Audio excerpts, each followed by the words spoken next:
Je vais vous présenter André Comeau. Je sais que la majorité la connaissent. Moi, j'ai connu André, je ne sais pas exactement dans quelles circonstances, au début des années 90. On avait, en 90, en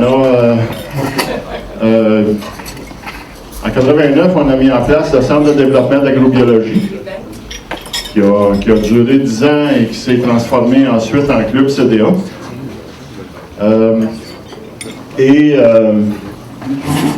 En 90, on a mis en place une ferme qu'on voulait de recherche et de démonstration. Puis après ça, on s'est rendu compte que les variations de sol étaient tellement comme incroyables. C'était dur d'avoir comme 25 pieds, 30 pieds du même sol à la suite un de l'autre. Donc, sur un champ de 8 hectares, j'avais 10 sols différents. Puis, on s'est replié à cause de ce problème-là. Sauf quelques projets de recherche, on s'est replié à faire de la recherche à la ferme dans des sols qui avaient moins de variations. André Comeau est venu de 91 à 94 avec son collègue Lucien Bordelot. Et on a mis en place des parcelles de blé et des parcelles d'autres céréales aussi, des parcelles de légumineuses, pour valider l'adaptation de cultivars à comment ils se comporteraient dans une démarche d'agriculture biologique, notamment préparation de sol et fertilisation en agriculture biologique. Et une des choses qui avait été faite, c'était de valider des cultivars ou des lignées qui étaient sur le bord d'être enregistrées comme cultivars. Et je me souviens qu'il y avait le blé pollet qui avait émergé de ces essais-là comme étant à l'époque passablement adapté. J'imagine qu'il y en a peut-être quelques-uns de vous qui l'ont cultivé. Il y a des gens qui achetaient, il y avait ici une meunerie certifiée bio qui achetait du blé pollet à une époque, c'était le cultivar qui demandait. Et donc c'est comme ça que j'ai connu André Comeau. On l'a invité aussi à rencontrer des agriculteurs, chose qu'il aimait bien parce que c'était pas dans ses tâches habituelles, si je me souviens. Et donc, on a toujours gardé un contact. Et aujourd'hui,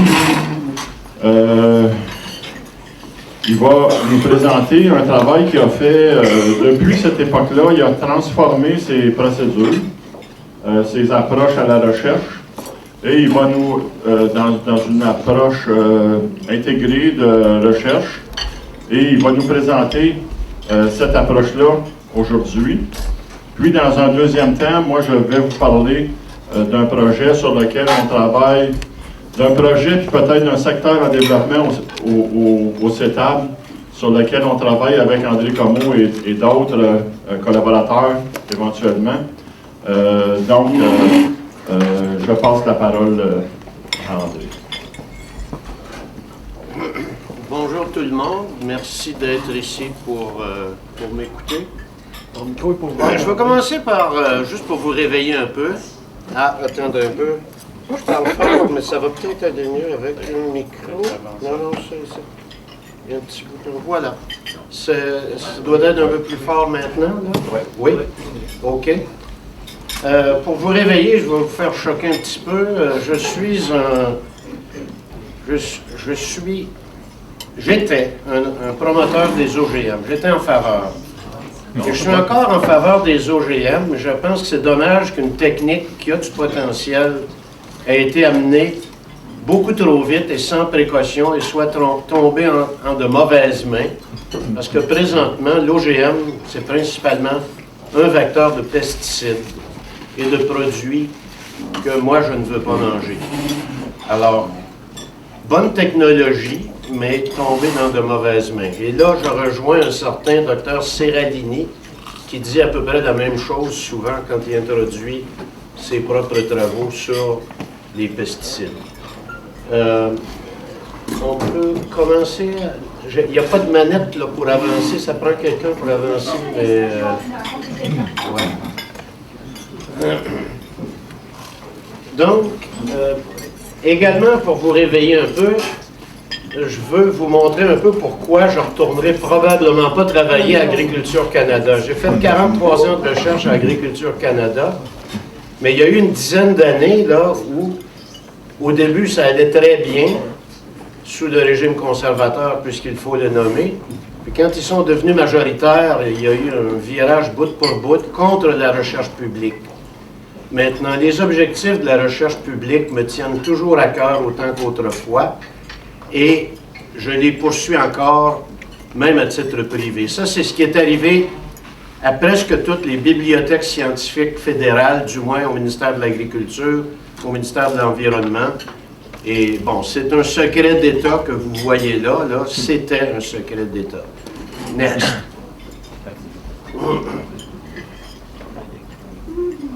Ça dit également une chose, c'est que... Es-tu capable d'avancer, Denis? Ça dit qu'il va falloir que quelqu'un d'autre prenne la recherche en charge, parce que la recherche publique a tellement de plomb dans l'aile que même s'il y a de la bonne volonté, là, je pense qu'on en a pour un bout à réparer les dégâts. Une autre chose qui me fatigue, c'est quand quelqu'un s'en vient dire « La science a démontré que le Roundup est sécuritaire ou que tel produit est sécuritaire. » Quelle science? Moi, j'ai vu la situation évoluer à partir de 1970, où ce que disaient les autorités était tout à fait crédible. Jusqu'à un moment donné où on m'a dit « Écoute, André, fais pas de vagues. Tu as de l'argent pour les résoudre, les problèmes, mais parle-en pas. » Puis en dernier, dans les 3 ou 4 dernières années, ça se résumait à « ne parle pas ». Bon. Quand les politiciens disent aux scientifiques quoi penser, je m'excuse, mais moi, comme scientifique, je décroche. C'est une bonne manière pour perdre la confiance de quelqu'un. Il y a des gens qui ont perdu la confiance. Ils ont du chemin à faire pour la regagner. Et ça, cette histoire-là, c'est les parties par million permises dans les aliments au niveau du glyphosate. 17, 23, 30. Pour les animaux, 200 parties par million dans la luzerne OGM. Mais il y a un brevet de Monsanto. Clic. Youhou! Il va falloir que j'aille installer là. Il y a un brevet de Monsanto. Le glyphosate est un antibiotique et il est actif jusqu'à une partie par million. Moi, je l'ai appris d'un conférencier qui est venu à Québec, cette affaire-là. Je ne le savais pas. Serralini et d'autres ont montré que c'est un disrupteur endocrinien en partie par milliard. Puis les adjuvants qui ne sont pas testés par les gouvernements seraient peut-être pires que les pesticides en termes de disrupteurs endocriniens. Mais le pire de tout, ce qui m'a vraiment fait capoter, c'est quand j'ai appris que ces produits-là sont permis depuis une dizaine d'années, je n'ai pas la date exacte, permis juste avant la récolte. Et c'est une pratique courante dans l'Ouest canadien, peut-être pas 100%, mais il y en a beaucoup. C'est une pratique courante aux États-Unis et ça se fait aussi au Québec. Ça m'a vraiment fait enrager. OK? Next. Donc, si je lis un peu ce qui est écrit à propos de la génétique pour le secteur biologique, bon, le succès de l'agriculture biologique, ça dépend de plusieurs facteurs. Une bonne organisation de production, commercialisation, mais il y a un des piliers, c'est l'accès au germoplasme. Et là, je pense qu'il y en a plusieurs d'entre vous qui pensent qu'ils ont ce qu'il faut, qu'ils sont corrects pour 5 ans, 10 ans, 15 ans, 20 ans. Je voudrais vous déranger. Next. Prenez pas ça pour acquis. Il y a des choses qui s'en viennent. S'il y en a qui n'ont pas encore remarqué que le climat change, là, réveillez-vous. Et si c'est un moteur pour garder la machine en marche, là, un moteur, ça s'entretient. La génétique, il va falloir la travailler. Ça veut dire qu'il va falloir faire de l'amélioration génétique. Quelle amélioration génétique? Ce gars-là s'appelle Vanderlei Caetano. C'est un docteur au Brésil. Quand je l'ai rencontré en 83, j'ai vu ce que j'avais vu de plus beau comme blé à l'époque de toute ma vie. Quand je l'ai revu en 97, j'ai dit, je suis prêt à brûler les livres de génétique. Comment tu fais ça? Ce gars-là, qui avait presque pas de support financier, avait créé les blés les plus extraordinaires que j'ai vus de ma vie. Puis là, c'était tellement clair. Montre-moi à travailler en 97. Avant que j'ose faire ce qu'il faisait, ça m'a pris une couple d'années. Mais on s'est embrayé, puis on a beaucoup échangé. Moi, je reçois ses messages en portugais, je lui réponds en anglais, des fois en français. Donc, il m'a montré à travailler. Et première chose, il utilise énormément de diversité génétique. Ça prendrait à un améliorateur ordinaire à peu près 125 ans pour monter un pédigré comme ça. Lui, il a fait ça dans 20 ans. Ça veut dire que de la génétique, il va en chercher puis il croise. Suivant. Et ceux qui ont adapté la technique pour les besoins du Canada, ben, c'est moi-même et mon assistant François Langevin. Lui est encore au fédéral. La génétique systémique, il essaye de la mettre en pratique pour d'autres espèces, mais le programme blé a été fermé. Next. On a écrit un chapitre de livre à ce sujet-là. Il y en a 40 pages. Ça explique la méthode, ça explique la théorie qui est en arrière. Next. Les stratégies systémiques. Et là, il y a toute une série de phénomènes génétiques dont beaucoup étaient considérés comme pas très importants, mais en pratique, c'est des facteurs importants. On a eu des résultats tellement bons, avec très peu d'argent, qu'à un moment donné, on a monté des grosses équipes de recherche. Et c'était avec l'argent de l'Alberta, en bonne partie, et un peu de la Fédération des producteurs de culture commerciale. Et là, ben, en réalité, on avait déjà les résultats dans les mains. On savait qu'on avait fait quelque chose de bon, et on en parlait dans des conférences. Et puis, l'argent est arrivé après. Donc, le moyen de travailler avec des fonds qui ne sont pas excessifs. Mais il faut dire au fédéral, j'avais accès à 1 million, 2 millions de dollars d'équipements de locaux, en plus de la main-d'œuvre. Ça manque, là. Ça prendrait des locaux. Juste pour dire pourquoi je parle sur un ton différent aujourd'hui. Ça, c'est des résultats extrêmement récents. C'est des analyses statistiques. Pas une coupe, là. Ici, quand il y a 4-0 au niveau de probabilité, il y a une chance sur 100 000 que ça soit du hasard. On a des poids spécifiques de blé systémique qui sont beaucoup, beaucoup meilleurs que ceux du conventionnel. Pourquoi? Parce que ça résiste à peu près à tous les stress et à toutes les maladies. Une chance sur 100 000 que ce soit du hasard. Là, je ne veux plus voir personne me dire « ce que tu fais, ce n'est pas de la science ». J'ai fait face à beaucoup d'opposition, moi, quand j'ai embarqué dans cette méthode-là. Ce que tu fais, ce n'est pas de la science. Tu n'es pas capable de prouver que ça marche. J'endure plus ça. Pour la vomitoxine, il y en a qui disent la fusariose au Québec, c'est grave, on ne fera jamais rien à cause de ça. Là, ici, 0,0073. Il y a 7 chances sur 10 000 à peu près que ça soit dû au hasard. Notre méthode est la meilleure. Notre méthode a fait ses preuves même pour la protéine du grain. C'est important, ça, en bio. Les blés systémiques qui ont été testés, il y en avait 9 contre 26 conventionnels. 13,7 de protéines contre 14,8. La probabilité, c'est une chance sur 10, sur 100, une chance sur 1000 que ce soit du hasard. Donc, on a une technique qui devrait intéresser spécialement le secteur bio. Pardon. Et c'est ça que j'ai dit, j'ai changé de ton. Je ne dirais pas on a une bonne méthode. Je dis notre méthode est la meilleure. Maintenant, la méthode elle-même, il y a certains aspects que je ne réussis pas à remettre en marche avec mes collaborateurs actuels, faute de laboratoire, faute d'équipement. Mais disons que la méthode est réembrayée à 70%. Là, le fait que le gars avait le couteau dans le dos, là, ça m'a surpris qu'il coupe le programme. Quoique ça faisait longtemps que j'entendais parler que j'étais à risque. Ça m'a surpris parce que, bon, on avait des résultats que personne d'autre est capable d'avoir, non seulement au Canada, aux États-Unis, au Brésil même, n'importe où. Personne n'a été capable de faire des résultats comme ça pour la fusariose. C'est les meilleurs résultats au monde pour la fusariose. Là, les collaborations qu'on a mis en marche, parce qu'il y a quelques personnes quand même qui nous prennent au sérieux, il y a le CETAB. On essaye de développer actuellement, on a en marche un projet SEGL pour l'agriculture biologique. Le SEGL est une excellente plante allélopathique, mais on a l'idée de fabriquer un SEGL extrêmement hâtif, qu'on peut rouler ça, faire comme un genre de tapis à l'épreuve des mauvaises herbes, puis semer du soya à travers. Avec le sérum, je suis dans la génétique du blé conventionnel. Et il reste à voir qu'est-ce que je peux faire sans avoir la totalité des outils que j'avais au fédéral.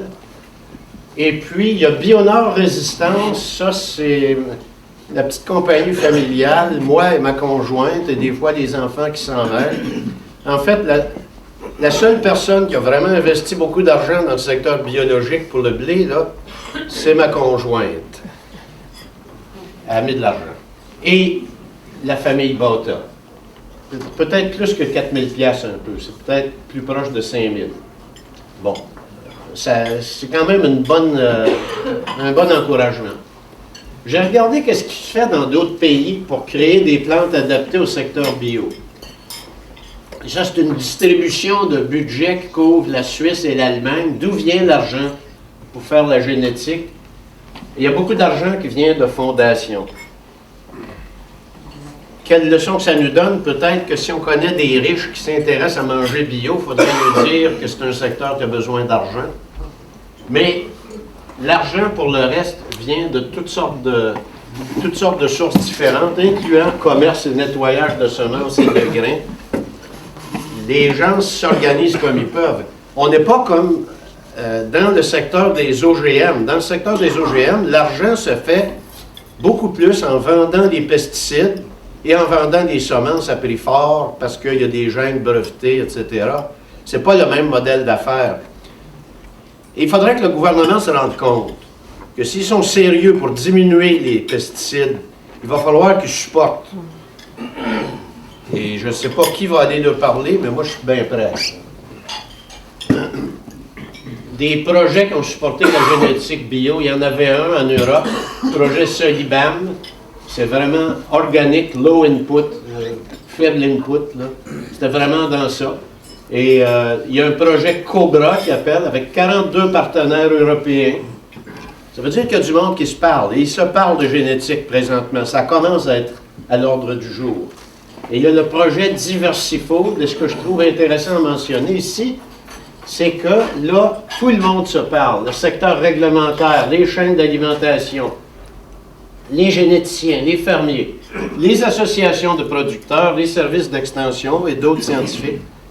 C'est des grosses patentes, là. Je ne sais pas comment ça se fait qu'il n'y a rien qui ressemble à ça en Amérique. Mais en tout cas, ça couvre plus que le blé, mais le blé, l'orge, ça fait partie beaucoup. Maintenant, la contribution des Européens là-dedans, c'est moins d'1 cent par habitant en Europe. Ça fait marcher la patente, ils sortent des variétés. Les stratégies de financement, c'est donc différent d'un pays à l'autre.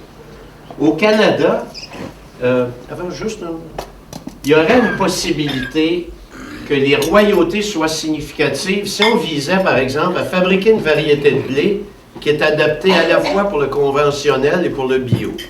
Un blé avec beaucoup de protéines, est très résistant au fusarium, mais qui, en plus de ça, tiennent debout dans l'Ouest, là, ça serait une source de royauté. Puis il y a une stratégie, ce serait que ce soit dans les mains du secteur bio, puis les royautés rentrent dans le secteur bio, mais les producteurs bio, entre eux autres, travaillent à produire leurs propres semences.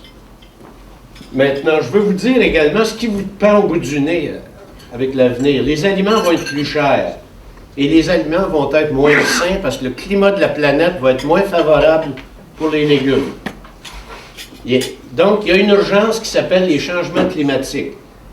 J'ai un collègue et ami qui ne croit pas que c'est causé par les humains. Alors, j'ai passé une partie de l'hiver à lire à ce sujet-là et à essayer de comprendre de A à Z. Je vais vous dire, ça aide si vous avez des bonnes connaissances en physique. Allez prendre un cours de physique, cégep, début université, là. Next.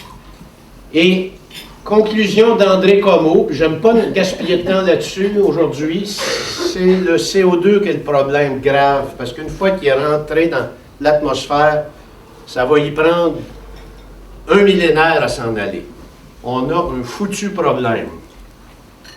Le méthane, il y a des journalistes du Devoir qui disent qu'il faudrait qu'on arrête de manger du bœuf et de la viande en général. Là, oui, c'est un problème, sauf que le méthane, lui, si on trouve des remèdes à ça, comme alimenter les vaches avec quelque chose qui les fait péter un peu moins, là, le méthane, il va disparaître dans 10 ans.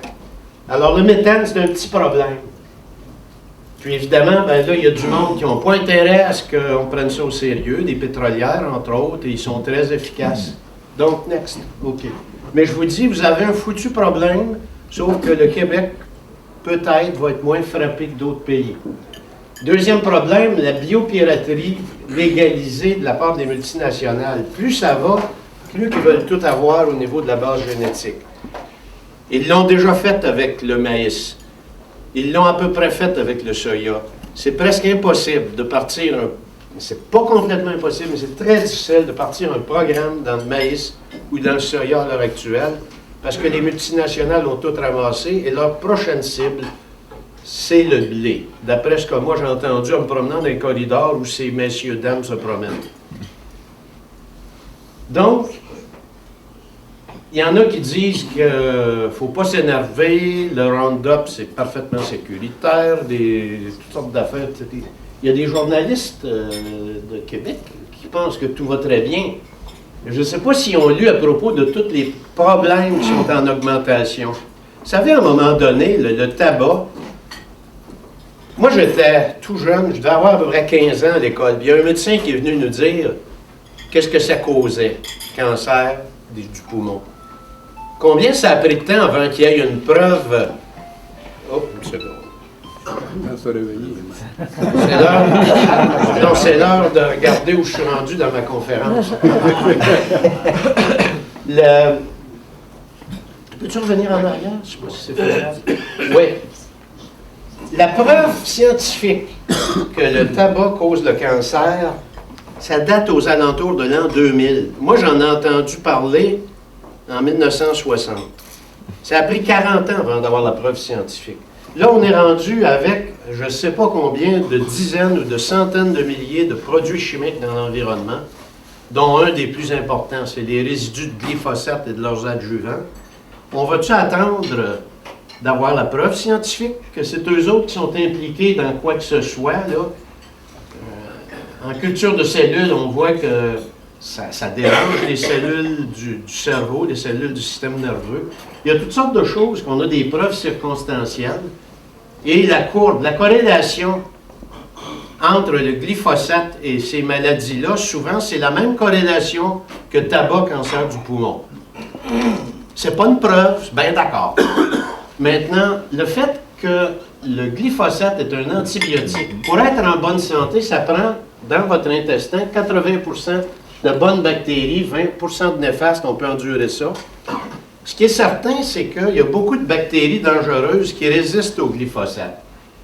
Donc, c'est un antibiotique à large spectre, mais ça ne veut pas dire que c'est bon.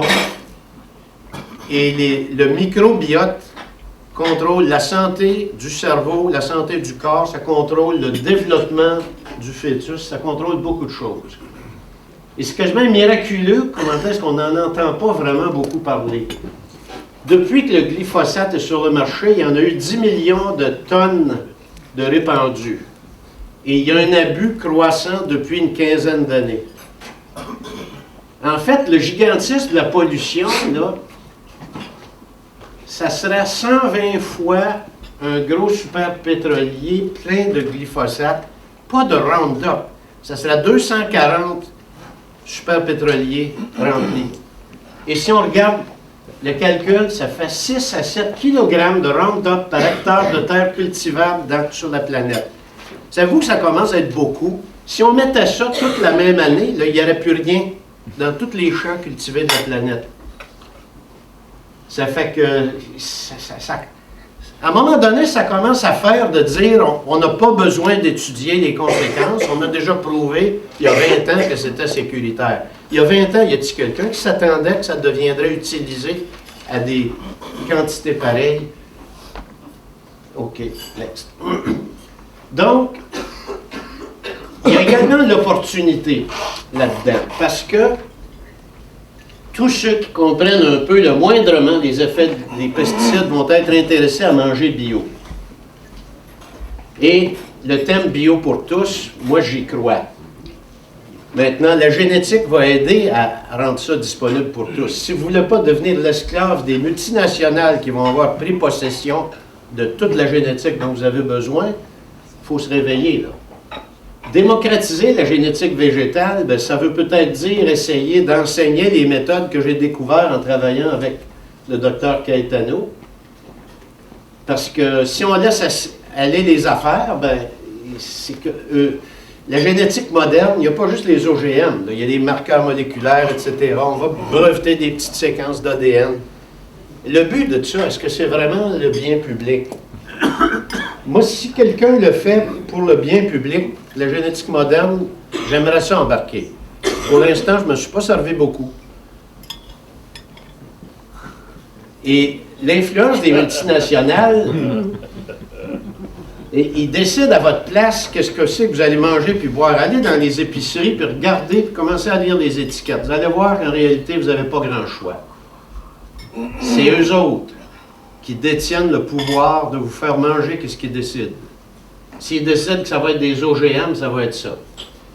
Ça, c'est un pain qui date de presque 2000 ans. Il est un petit peu calciné parce que c'était à Pompéi. Je suis pas mal sûr que c'était très bon pour la santé, cette affaire-là, moi. Qu'est-ce qui arrive avec le pain, c'est que les résidus de pesticides à l'heure actuelle, ça me fait friser les cheveux sur la tête. Il n'y a pas d'affaire à en mettre. Ils en mettent pareil. La mouture industrielle, souvent trop fine, trop tamisée, c'est un petit problème, je le souligne, parce que ça contribue à augmenter les allergies et le diabète. Et souvent, les moutures industrielles sont trop faible valeur nutritive. La panification industrielle, souvent trop rapide. Les levains à levure trop rapide. Autrefois, il y avait des bactéries qui travaillaient et qui détruisaient les gliadines. Les gliadines, moins il y en a, mieux ça passe.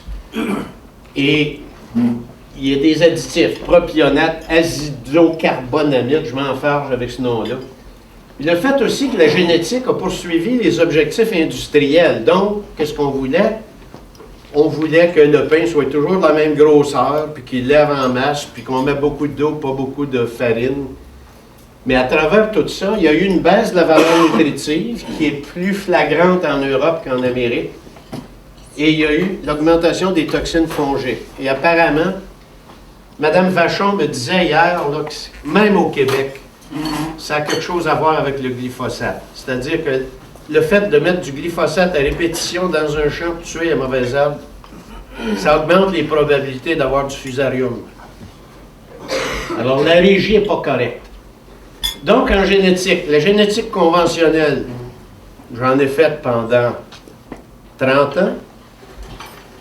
C'est très bien. La génétique moderne, QTL, protéomique, etc., j'ai rien contre ça, excepté que si ça vise les brevets, c'est pas ça qui va rencontrer les objectifs que moi je peux avoir. Les OGM, si c'était pas dans les mains des compagnies de pesticides, je pense que ça ne vaudrait pas la peine de se battre autant contre, mais ça prend des preuves de sécurité. Et les preuves de sécurité, c'est très, très faible dans bien des cas. La génétique systémique que je préconise et que je voudrais enseigner, plus efficace, plus rapide et moins cher. En fait, c'est un peu comme apprendre à jouer aux échecs, la génétique systémique. Quand j'ai commencé à me faire expliquer ça par Caetano au Brésil, ça a été une discussion marathon, à peu près 3 jours, à 18 heures par jour, à parler sans arrêt. Vous comprenez bien que je ne vais pas tout vous expliquer ça ici à matin. Mais c'est comme apprendre, c'est comme devenir grand maître aux échecs. Mais ça s'apprend par du monde. OK. La génétique systémique, c'est basé sur la connaissance des interactions entre la génétique et les paramètres de l'environnement. Et il y a des relations entre le rendement et la force de la paille. Quand il y a trop de rendement, ça prend une paille plus forte. Quand il y a un gros rendement, la qualité du blé baisse très souvent. Il y a toutes sortes de relations comme ça. On s'occupe de ça en génétique systémique. Et tout ça interagit avec le climat et avec les sols. Ça veut dire que j'ai été obligé d'en apprendre pas mal pour mettre ça en place. Donc, si je compare avec la génétique conventionnelle, ils peuvent prendre 5 ans avant de décider de faire un croisement. Ils vont croiser très peu de parents.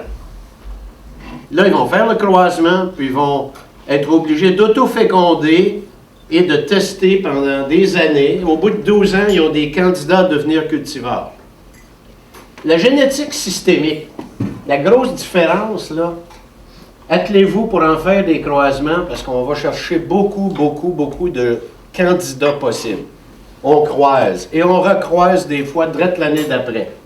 Mais à chaque fois, le produit du croisement lui-même est soumis à des stress de sélection. On va tester tout de suite est-ce qu'il résiste à Fusarium. On va tester tout de suite est-ce qu'il résiste à tel problème du sol, la rouille, etc. Et on arrive très vite à réduire le nombre de lignées, mais on les recroise. On les retourne dans le bloc de croisement, puis on croise encore. Donc, au lieu de mettre 2-3% du temps à faire des croisements, on arrive à 25% des dépenses qui sont de faire des croisements. Faire des croisements, ça prend des bons yeux, des bonnes mains. J'ai l'intention d'embaucher un violoniste l'été prochain pour en faire un peu. On va tester ça. Et au bout de tout ça, voyez-vous, quand j'ai commencé vraiment en systémique, on avait 9000 grains F1 faits à la main.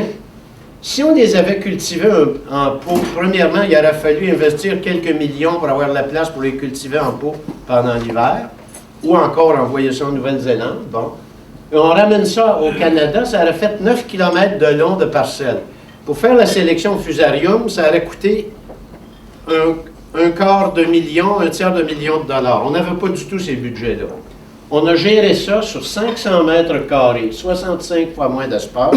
Il faut dire que quand on a mis toutes les maladies en même temps, on a presque tout tué ce qu'il y avait dans le champ. Maintenant, les très rares survivants, il y en avait à peu près 4 ou 5. Il y en a un qui était meilleur, qui n'a aucun signe de maladie.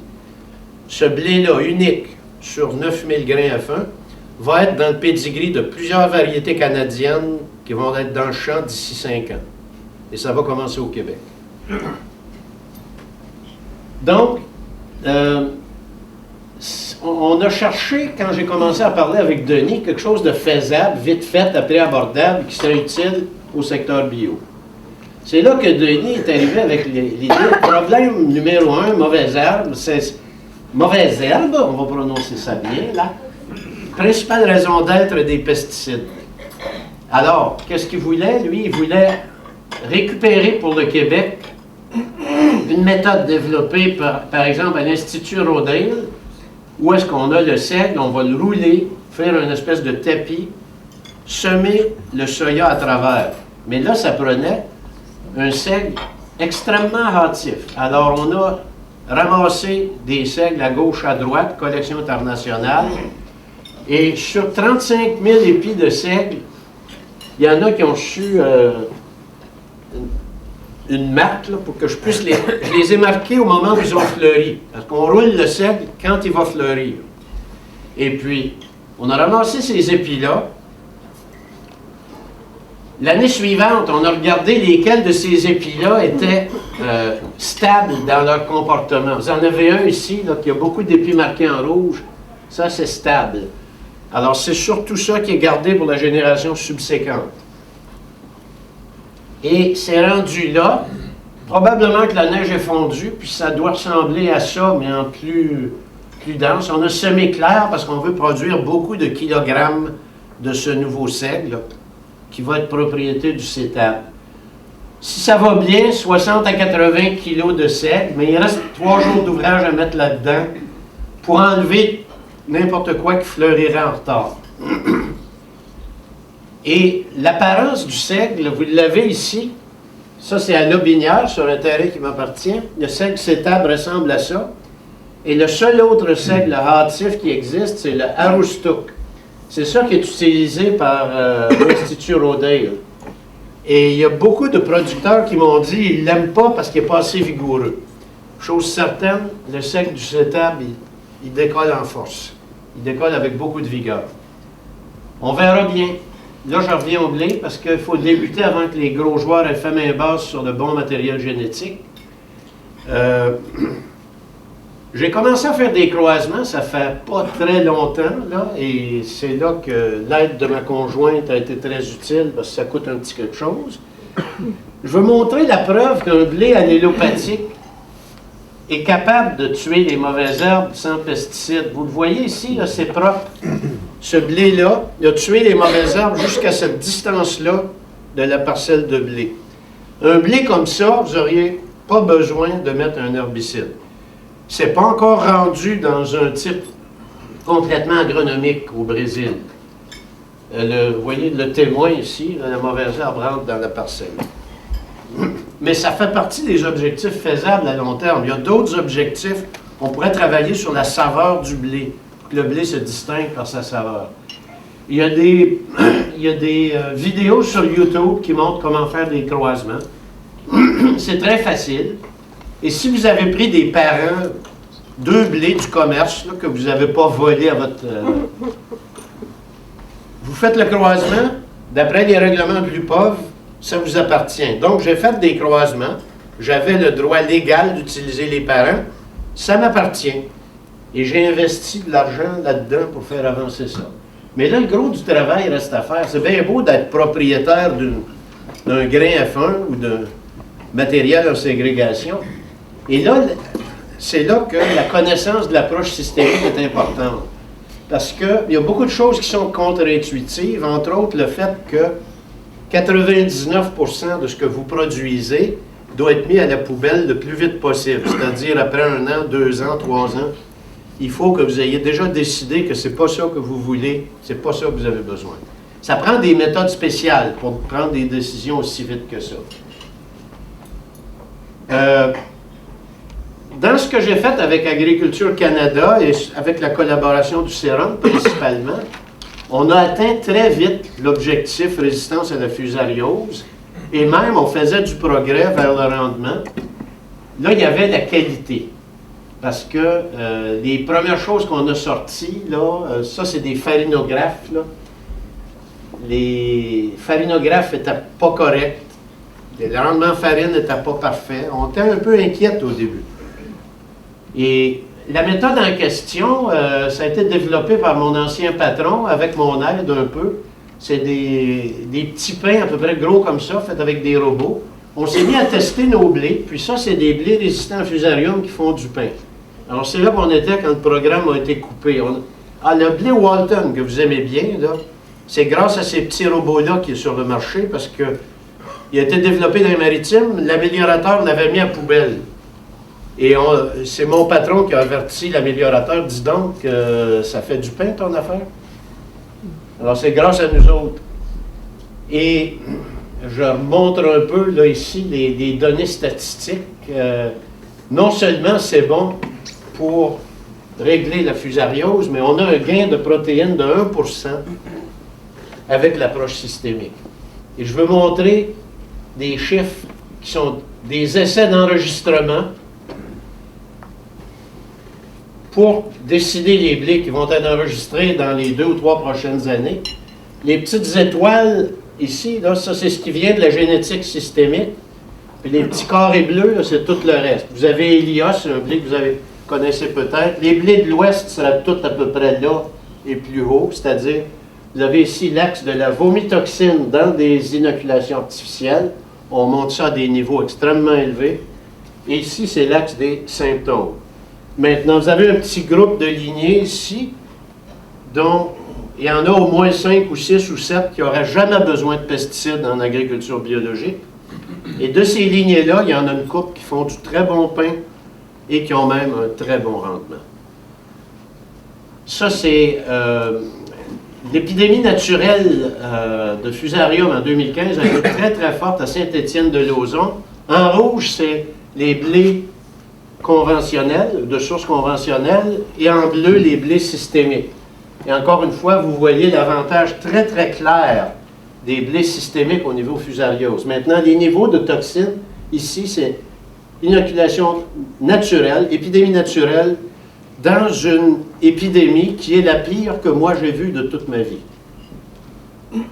Là, écoutez bien, avec l'approche biologique qui baisse la toxine, vous seriez en bas d'une partie par million si vous aviez... Vous n'auriez jamais de problème. Next. Et c'est encore graphique. L'inoculation artificielle sur l'axe des Y et sur l'axe des X, l'inoculation naturelle. Ça, c'est tous les blés systémiques ici. C'est eux autres les champions. Next. Donc, si on laisse ça aller dans les mains des multinationales, qu'est-ce qui va arriver? Tout ce qui va sortir sur le marché, ça va être des mauvais blés, maladifs. Ils vont être commercialisés très efficacement, faites-moi confiance, mais ils vont avoir besoin de pesticides.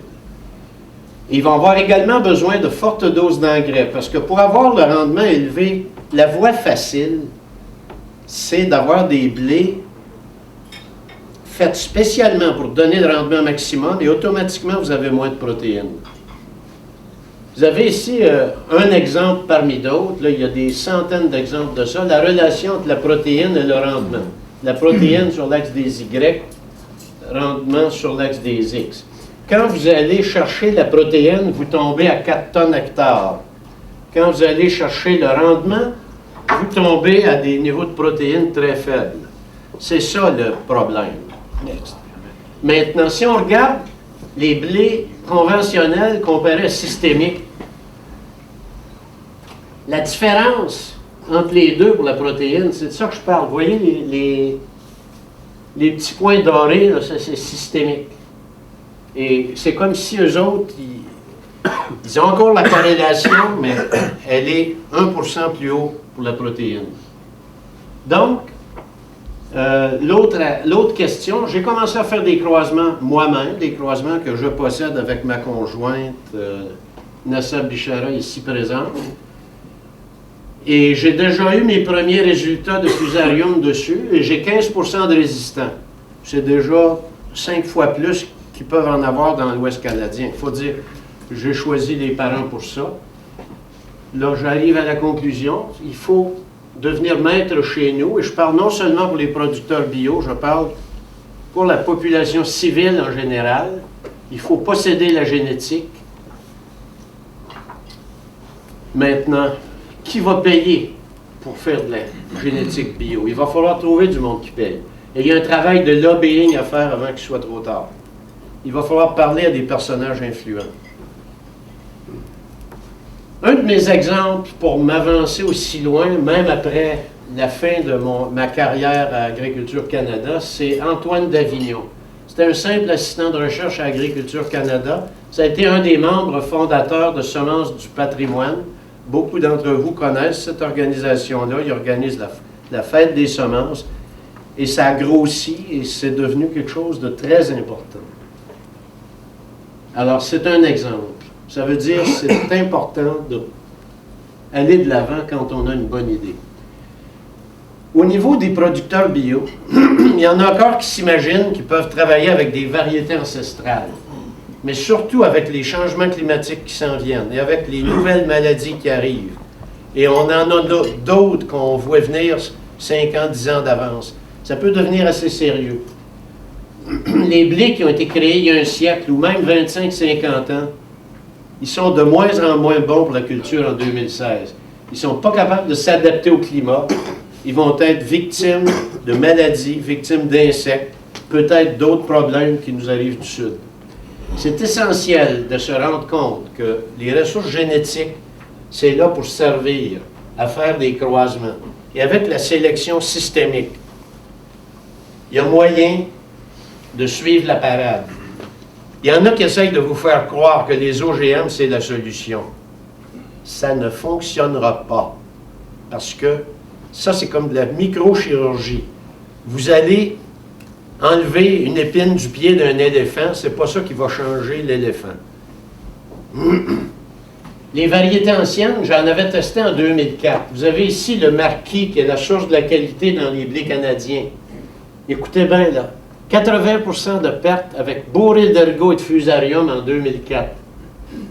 Le Huron avait tenu mieux que les autres. Le Red Five, coup-ci, coup-ça. Les blés modernes, ça ressemble souvent à ça. Pour le secteur bio, on voudrait quelque chose de un petit peu plus long, mais regardez, vous avez des très bonnes racines ici. Ça, c'était un blé moderne créé par notre équipe, soit dit en passant. Donc, moi, j'ai dit ce que j'avais à dire. Il faut collaborer. Et puis, je n'ai pas parlé de ce qu'on discute avec le CETAP dans le cadre du blé, parce que je vais laisser à Denis le soin d'en parler. On enchaîne avec une deuxième présentation. On a commencé des discussions il y a environ 3 ans avec André Comeau au CETAB. Il avait toujours manifesté une... C'est-tu la première, ça? Oui, OK. Il avait toujours manifesté un intérêt pour l'agriculture biologique. Moi, j'ai gardé le contact à travers les années et quand on a appris que son programme de recherche avait été fermé par le gouvernement de l'époque, on s'est dit, bien, un gars avec cette capacité-là, il ne reste plus de 25 ans, il faudrait essayer d'aller le chercher parce qu'il comprend assez le bio et il est capable de nous aider à faire quelque chose d'adapté au bio. Fait que ça fait 3 ans, cette étape, qu'on a entrepris des discussions, on a eu plusieurs réunions, plusieurs rencontres, on a parlé avec plusieurs collaborateurs dans l'équipe, notamment Jean, et finalement, ben, suite à la conférence de Jeff Moyer de Rodale, il y avait un comité dont certaines personnes ici faisaient partie, qui a suggéré de demander à André Comeau de nous aider à développer un cultivar de seigle qui serait prêt à peu près 8 ou 10 jours plus tôt pour gagner du temps si on va faire du roulage pour faire du semis direct de soya. Donc, en 2 ans, André a créé un cultivar qui est à peu près 8 à, on ne sait pas exactement, là, mais 8 à 10 jours plus hâtif que la plupart des cultivars de seigle. Et ça a été un premier projet. Le setup est allé un peu à perte, puis on s'est dit, bien, on va le faire pour se faire la main, pour commencer à travailler ensemble, pour développer une relation de travail. Ça a bien été. Et on travaille sur un second projet qu'on discute depuis à peu près 1 an et demi. On a présenté des demandes de financement qui ont été refusées. On présente une 3e demande et on pense qu'on a des très très bonnes chances de l'avoir. Le projet, essentiellement, c'est de... André dit qu'il y a beaucoup de matériel qui est développé. Plusieurs lignées sont issues de son programme de recherche. Le matériel est développé, mais il n'est pas encore devenu un cultivar. Généralement, les compagnies qui visent le marché conventionnel, ce qu'ils veulent, c'est le cultivar qui donne le plus de rendement. Le cultivar qui donne le plus de rendement, généralement, il donne moins de protéines. Ou si tu veux de la protéine, il faut mettre de l'azote, Alors en bio, généralement, c'est un petit peu plus difficile d'avoir un taux de protéines plus élevé. Les cultivars qui génétiquement donnent plus de protéines sans beaucoup de fertilisation, ils donnent moins de rendement, il n'y a personne qui en veut. Par contre, les agriculteurs biologiques, bien, potentiellement, si on a un cultivar qui donne quelque chose qui donne une belle qualité panifiable, puis que le marché est intéressé de l'avoir, que c'est résistant aux maladies, puis que ça rencontre les demandes de qualité, bien quand même que tu as 300 kg à l'hectare de moins, mais qui se vend tout seul, puis que tu es en demande, puis que ça va bien, puis que les consommateurs l'aiment, les boulangers l'aiment, les meuniers l'aiment, bien on a probablement quelque chose qui est intéressant pour nous autres. Mais les conventionnels, ils ne veulent pas ces cultivars-là, ça ne les intéresse pas. Ce qu'ils veulent, c'est le top rendement. Alors, donc, avec les discussions qu'on a eues avec André, on se rend compte qu'il y a probablement des lignées qui seraient intéressantes pour le bio. On a monté un projet pour tester 7 lignées comparées à un témoin et voir si on ne trouvera pas 1 ou 2 lignées qui seraient qui serait comme enregistrable comme cultivar, puis qui pourrait être intéressante pour la culture de blé en culture biologique. C'est l'essentiel de ce projet-là. C'est un projet sur 2 ans. On pense qu'on a 90% des chances d'être accepté à la 3e présentation de notre projet. Ça finance 1 an. Et on veut un financement participatif. OK? Pour entamer les travaux, puis terminer les travaux, parce qu'on va avoir 1 an de financement, tout probablement, puis on veut le faire sur 2 ans. Donc, on avait discuté de monter un fonds participatif en sélection végétale. OK?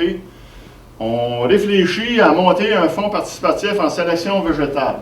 Ça va prendre du temps, ça va prendre du travail. Pour l'instant, on veut monter un projet participatif en sélection du blé. Le vrai problème, là, je pense qu'André l'a très bien fait ressortir, c'est qu'il y a une poignée de compagnies qui sont en train de prendre les contrôles des semences dans le monde, puis de breveter à peu près tout ce qui est vivant, puis de dire ça, ces gènes-là, ça m'appartient. Vous ne pouvez pas utiliser cette génétique-là, c'est à nous autres. On l'a breveté. Leur intérêt, c'est rarement le même que celui des agriculteurs. Même s'ils sont bons à dire Roundup Ready, ça te simplifie la vie, puis embarque là-dedans, puis ça va bien aller, tu vas voir. OK? Maintenant, il y a de la résistance un peu partout dans le monde contre cette démarche-là. OK? Il y a plusieurs exemples de plusieurs initiatives qui sont en cours, de personnes qui s'organisent, dont beaucoup sont dans le secteur de l'agriculture biologique, en Inde, en Europe, en Syrie, à plusieurs, la Syrie c'est un peu désorganisé, là, mais à plusieurs endroits dans le monde. OK? Je vous encourage à lire une brochure qui est disponible en ligne qui s'appelle « Vision paysanne de la recherche dans le contexte de la sélection participative ». Et par exemple, en Europe, il y a des groupes d'agriculteurs qui se sont impliqués, parfois seulement en tant qu'agriculteurs, parfois en collaboration avec des chercheurs, qui est plutôt le modèle qu'on privilégie ici, de dire, bien, des agriculteurs travaillent avec des gens qui ont des expertises, en équipe, en collaboration, à sélectionner des cultivars, puis à les valider, puis après ça, bien, être capable de les utiliser, parce que ce sont des cultivars qui sont spécifiquement adaptés à l'agriculture biologique. Vous êtes tous conscients qu'on n'a pas les mêmes besoins que vos voisins. Donc, si vous voulez lire le document, j'ai mis la référence. OK? On procède. Donc, le CETAB veut s'engager dans la sélection végétale. On prépare un engagement majeur. Je vous annonce que le Cégep est en train d'acheter une ferme pour faire des projets de recherche parce qu'on fait beaucoup de choses sur vos fermes, mais il y a des choses qu'on ne peut pas faire sur vos fermes qu'on va pouvoir faire sur une ferme qui est à notre disposition, pas très loin de Victoriaville. OK? Donc, le Cégep est en train d'investir, faire un investissement majeur pour permettre au CETAB de développer des activités de recherche. Une partie de cette recherche-là va porter sur la sélection végétale. OK? On a même une possibilité de monter un projet majeur sur 5 ans avec un financement de plus de 2 millions en sélection végétale. On est en train de regarder, de mettre ça en place. Ça permettrait de faire avancer bien des choses.